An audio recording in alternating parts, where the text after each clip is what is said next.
Everyone, good morning and welcome back to my channel. तो घर के काम ऑलमोस्ट ख़त्म हो चुके हैं, बस किचन क्लीन करना बाकी था। और किचन की आज हालत बहुत गंदी हो रखी है, आप देख सकते हो पूरा किचन बिखरा हुआ है। रीज़न ये भी था कि सुबह सुबह नाश्ता बनाने के बाद ऑलमोस्ट किचन की हालत कुछ ऐसी ही रहती है। बट आज और एक रीज़न था, मेरा जो प्यूरीफाई है उसके अंदर में जो बैटरी रहती है कि क्या पता नहीं, मुझे उतने अच्छे से नहीं पता है उसके बारे। तो वो ख़राब हो गया था, तो उसे चेंज करना था जिससे पानी प्यूरीफाई होता है। तो वही प्यूरीफाई वाले भैया आने वाले थे, तो वो चेंज करने वाले थे। तो फिर मैंने छोड़ दिया था कि जब वो सारा काम करके चल जाएंगे उसके बाद मैं किचन क्लीन करूँगी। तो बहुत ज़्यादा मेसी हो रखा था, तो मैंने सोचा कि एक बार अच्छे से जो वीकली क्लीनिंग हम करते हैं, वीकली में डीप क्लीनिंग जो हम करते हैं किचन की, वही कर दिया जाए तो अच्छा रहेगा। वैसे भी मैं इधर 10-15 दिन से किचन को अच्छे से क्लीन नहीं कर पाई हूँ। तो चलिए फ्रेंड, बिना देर किए हुए सबसे पहले हम किचन की सफाई स्टार्ट करते हैं। तो उसके लिए सबसे पहले जो हमारा काउंटर टॉप है उसमें जितनी सारी चीज़ें दिख रही हैं आपको, जितने सारे बर्तन सामान जो भी दिख रहे हैं उन्हें हटाते हैं। जो अंदर रखने वाले से हैं उन्हें अंदर डाल देते हैं, जो धोने वाले बर्तन हैं उन्हें सिंक एरिया में डाल देते हैं। तो सबसे पहले काउंटर टॉप को हम खाली करेंगे, तभी जाके किचन की क्लीनिंग अच्छे से स्टार्ट हो पाएगी। और किचन एक ऐसा हिस्सा होता है घर में जो बहुत ज़्यादा महत्वपूर्ण होता है घर के लिए, और जिसे क्लीन रखना उससे भी ज़्यादा महत्वपूर्ण होता है। एक तरह से आप बोलिएगा तो घर की जो जान होती है, घर का जो मेन सेंटर होता है वो किचन होता है। तो कोशिश यही करनी चाहिए कि जो आपके घर का किचन है उसे आप हमेशा क्लीन रखो। मैं तो यही कोशिश करती हूँ। एक बार में अगर नहीं भी हो पाता है तो जब भी मुझे टाइम मिलता है पर डे के हिसाब से मैं थोड़ा कर लेती हूँ।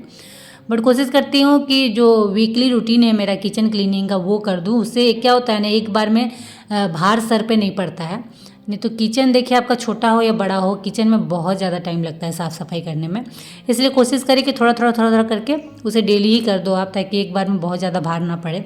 तो लगभग काउंटर टॉप को खाली कर दिया था मैंने। तो सबसे पहले स्टार्ट करते हैं बर्तन वॉश करने से, क्योंकि बर्तन बहुत ज़्यादा हो गए थे और सिंक एरिया छोटा है, बर्तन बहुत ज़्यादा हो जाते हैं ना, तो फिर रखने में असुविधा होती है। और बहुत ज़्यादा बर्तन एक साथ हो जाते हैं तो धोने में भी दिक्कत होती है। तो इसीलिए सबसे पहले मैं बर्तन को धो के यहाँ से हटाती हूँ, ताकि सिंक वाला एरिया थोड़ा सा खाली हो जाए। क्योंकि जब मैं काउंटर टॉप को साफ़ करूँ तो फिर पूरे सिंक एरिया तक अच्छे से वो जगह रहे, ताकि अच्छे से मैं पूरे सिंक एरिया को साफ़ कर सकूँ काउंटर टॉप के साथ। तो चलिए सबसे पहले फटाफट बर्तन धो लेते हैं।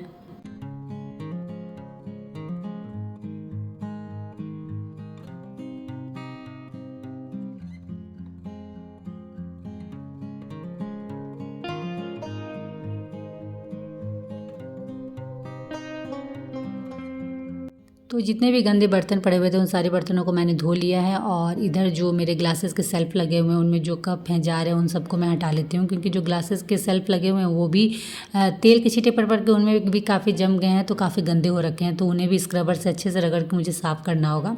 तो इसलिए ये जो भी सामान उनमें रखे हुए थे उन सबको मैंने हटा लिया। और ये है कुछ कॉटन के कपड़े जो मैं हमेशा अपने किचन में रखती हूँ, जो साफ़ सफाई में बहुत ज़्यादा काम आते हैं। तो जो मेरे पुराने क्लॉथ हैं कॉटन के, जो फेडेड हो गए हैं या जो थोड़े पुराने हो गए हैं, उनको मैं ऐसे कट करके रख लेती हूँ। किचन में तो प्रायः ये काम आते ही हैं, साफ़ सफाई वाले क्लीनिंग वाले जो काम होते हैं किचन में। देखिए आपको तुरंत में चाहिए। कुछ अगर गिर गया खाना बनाते वक्त, या कुछ कहीं कोई जार में दाग धब्बे लग गए, तो ऐसे कॉटन कपड़े होते हैं तो आप तुरंत उसी वक्त उसे साफ़ कर दीजिए। तो फिर वो रह नहीं जाते हैं, क्योंकि गंदगी क्या होती है ना, जम के बहुत ज़्यादा जम जाती है। तो फिर उसमें बहुत मेहनत लगती है साफ़ सफाई करने में। इसलिए तुरंत जहाँ भी गंदा दिखे आपको उसी वक्त उसे साफ़ कर दीजिए, तो ऐसे में आपके काम हल्के हो जाते हैं।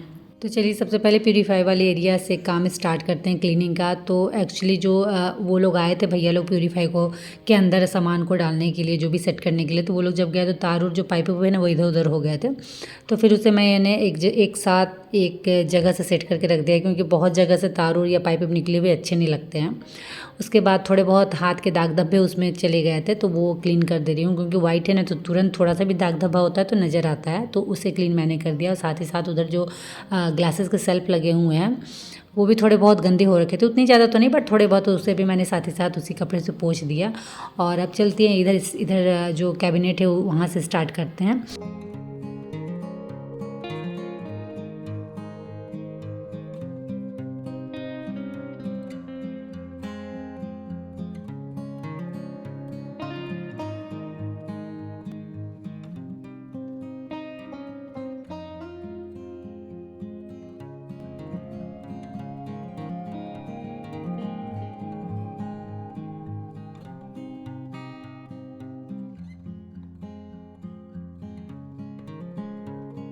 तो स्क्रबर से मुझे जहाँ जहाँ जिन जिन एरिया को रगड़ना था वहाँ मैंने अच्छे से स्क्रबर से रगड़ के क्लीन कर दिया है, क्योंकि बहुत बार होता है ना कि तेल के या जो खाना बनते हैं उनके धुएँ बहुत ज़्यादा जिद्दी दाग छोड़ जाते हैं, तो वहाँ बिना स्क्रबर से आप बिना रगड़े वहाँ दाग छूटते नहीं हैं।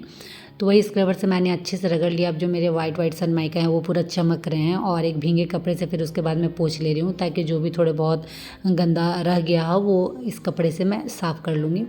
तो ऑलमोस्ट जो ऊपर वाले कैबिनेट है वो पूरे अच्छे तरीके से साफ़ हो गए हैं, जो ग्लास के सेल्फ थे वो भी पूरे अच्छे तरीके से साफ़ हो गए हैं, मतलब अब सब चमक रहे हैं। लेकिन किचन को चमकाने के चक्कर में हाथ की हालत ख़राब हो लगी रहती है, क्योंकि स्क्रबर से जब आप रगड़ोगे ना तो बहुत ज़्यादा प्रेशर देना पड़ता है, बहुत ज़्यादा मेहनत लगानी पड़ती है, तो उस चक्कर में ना हाथ पूरा एकदम दर्द देने लगता है। तो वही था। तो चलिए करते करते पूरे किचन को, मतलब ऊपर वाले जितने भी एरिया हैं उन सबको मैंने क्लीन कर लिया। बस ये वॉल टाइल्स थोड़ी बहुत बाकी थी, तो वॉल टाइल्स में उतनी मेहनत करनी नहीं होती है, क्योंकि पर डे ये साफ़ होती है, क्योंकि यहाँ खाना बनता है, तो उस चक्कर में जब भी खाना बना के हम निकलते हैं तो वॉल टाइल्स को एक बार भींगे कपड़े से पोंछ ही देते हैं, क्योंकि गैस स्टोव पे वहाँ पे तो थोड़ा बहुत तो छींटे पड़ेंगी, तेल या धुएँ जो भी, तो उस चक्कर में वो वॉल टाइल्स हमेशा साफ़ हो ही रहती है, तो इसलिए इसमें ज़्यादा मेहनत करनी नहीं पड़ती है।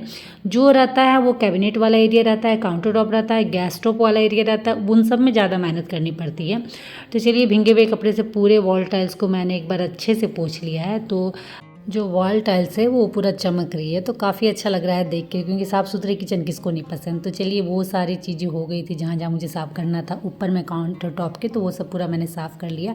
और अब बारी थी जो भी मेरे जार थे, कप थे, उन सबको साफ़ करने का। उतने गंदी तो नहीं हो रखे थे, क्योंकि इन्हें भी हम हमेशा साफ़ करते ही रहते हैं, तो बस एक बार बस भींगे कपड़े से घुमाना था हाथ, तो वही मैंने घुमा दिया और इन्हें इनकी जगह में रखते जा रही हूँ, क्योंकि जैसे जैसे किचन साफ़ होते जा रहा है वैसे वैसे सामान भी मैं सेट करते जा रही हूँ, तभी फटाफट काम होंगे। नहीं तो फिर किचन में एक बार आप घुसो तो फिर सुबह से शाम हो जाती हूँ, तो वो मुझे नहीं करना है। मुझे फटाफट काम ख़त्म करके यहाँ से निकलना है, क्योंकि फिर अभी दोपहर वाले काम जो खाना वाना बनाने हैं वो सारे प्रॉपर पड़े हुए हैं, उन सबको करना है।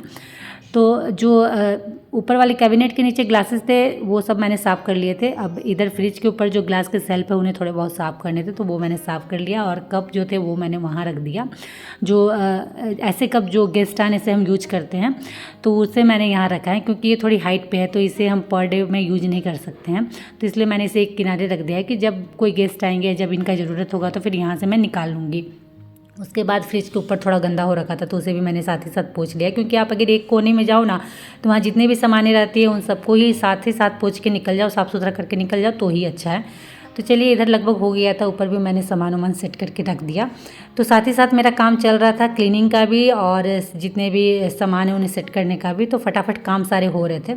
उसके बाद सबसे मेन जो हमारा गैस स्टोव है उसे साफ़ करने, क्योंकि खाना हमारा इसी में बनता है, तो ये साफ़ सुथरा रखना बहुत ज़्यादा ज़रूरी है, तो उसे मैंने क्लीन कर दिया।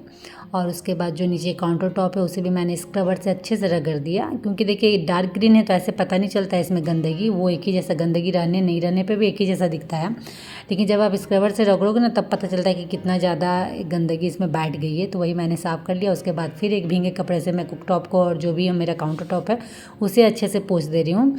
भींगे कपड़े से पोंछने के बाद ना थोड़ा सा शांति लगता है कि नहीं अच्छे से क्लीन हो गया है। ऐसे आप स्क्रबर से कितने भी रगड़ लो, जब तक एक भींगे कपड़े से हाथ नहीं घुमाओगे तब तक आपको साफ नहीं लगेगा। तो वही मैंने सब साफ़ कर दिया, जो भी इंडक्शन था वो भी मैंने साफ़ सुथरा कर लिया।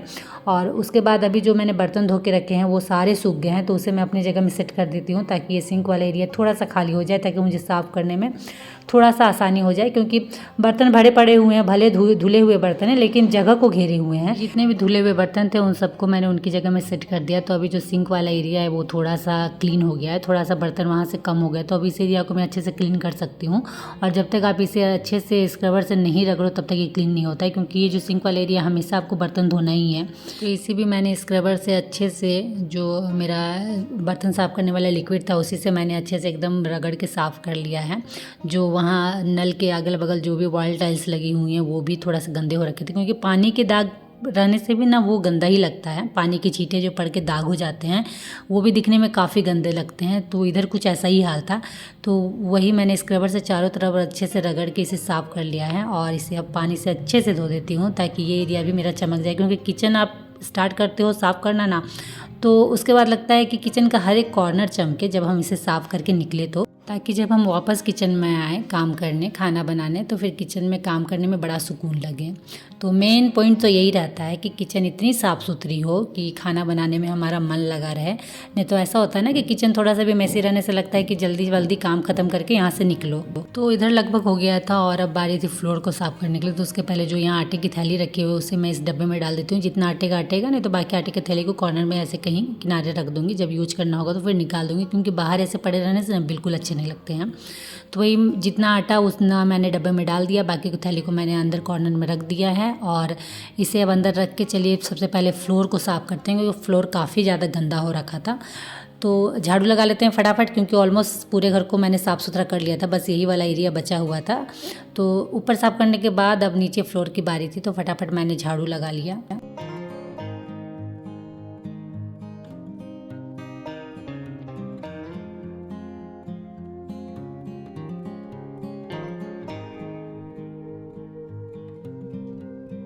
तो झाड़ू करने के बाद ही थोड़ा सा किचन साफ़ लगने लगा था। तो उसके बाद नीचे वाले जो कैबिनेट थे, जो डोर थे, उनके ड्रॉअर के डोर, कैबिनेट के डोर, उन्हें साफ़ करना था, क्योंकि नीचे फ्लोर गंदा हो रखा था। तो उस समय मैंने इन्हें साफ़ नहीं किया। तो झाड़ू लगाने के बाद फ्लोर ऑलमोस्ट थोड़ा बहुत साफ़ हो चुका है। तो अब मैं बैठ के आराम से नीचे वाले जो कैबिनेट के डोर है उन्हें साफ़ कर सकती हूँ, क्योंकि गंदे ये बहुत कम होते हैं, बट अगर थोड़े बहुत भी गंदे होते हैं तो ग्लॉसी है लेमिनेट, तो वो तुरंत दिखते हैं, तो वो फिर अच्छे नहीं लगते हैं। तो इसीलिए इन्हें भी मैं एक बार भींगे कपड़े से हाथ घुमा ले रही हूँ, ताकि इनकी भी चमक ऐसे ही रहे, क्योंकि थोड़े से भी गंदे हो जाते हैं तो फिर वो दाग धब्बे दिखते हैं तो वो अच्छे नहीं लगते हैं। तो इन्हें भी मैंने फटाफट भींगे कपड़े से मैं पोंछ ले रही हूँ। और वैसे भी फ्रेंड्स, अगर आप किचन क्लीनिंग करते हो, रूम क्लीनिंग, मतलब किसी भी चीज़ की क्लीनिंग में अगर आप जाते हो, घुसते हो, तो फिर आपको लगता है कि जिस भी एरिया में मैं जाऊँ वहाँ की हर एक चीज़ को क्लीन करके ही निकलूँ, चाहे वो गंदा रहे या ना रहे। तो वैसे ही हालत है, जब हम किचन क्लीनिंग में आते हैं तो वो गंदा रहे ना रहे, हमें सबको एक बार साफ़ करना रहता ही है। तो वही मैंने सब तरफ साफ़ कर लिया। अब बस बारी थी पोछा करने की, तो वही मैं हाथ से ही पोछा कर रही हूँ किचन, क्योंकि किचन मेरा ज़्यादा छोटा है तो ज़्यादा मेहनत करनी रहती है, और हाथ से पोछने से ज़्यादा अच्छा रहता है, हाथ से पोछने से ज़्यादा चमक आती है।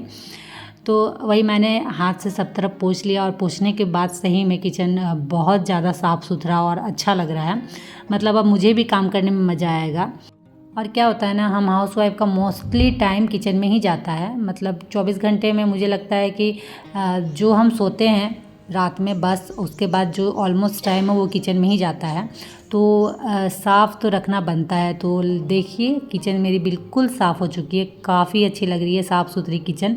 तो यही होता है जब आप किसी काम को पूरे लगन से करते हो, पूरी मेहनत से करते हो, और उसका रिजल्ट जब आप लोगों के सामने आता है, तो उस रिजल्ट को देख के काफ़ी अच्छा लगता है। ऐसी ही खुशी होती है जैसे मुझे अभी हो रही है अपनी किचन को देख के। थोड़ा सा मेहनत लगा, थोड़ी सी थकावट भी हुई, बट अभी फाइनली किचन काफ़ी साफ़ सुथरा लग रहा है, काफ़ी अच्छा लग रहा है। मज़ा आ रहा है कि अभी काम करने में, खाना बनाने में काफ़ी मुझे अच्छा लगने वाला है। तो चलिए, यही था मेरा आज का वीडियो। आई होप आप लोगों को अच्छा लगा हो, थोड़ा सा आप लोगों के लिए हेल्पफुल भी रहा हो। तो अगर अच्छा लगा हो फ्रेंड, तो फटाफट लाइक करिए, शेयर करिए, और मेरे चैनल को सब्सक्राइब जरूर कर लीजिए। तो चलिए फ्रेंड, आज के लिए इतना ही। मिलते हैं आप लोग से नेक्स्ट ब्लॉग में। तब तक के लिए बाय, और आप सब अपना ख्याल रखिएगा।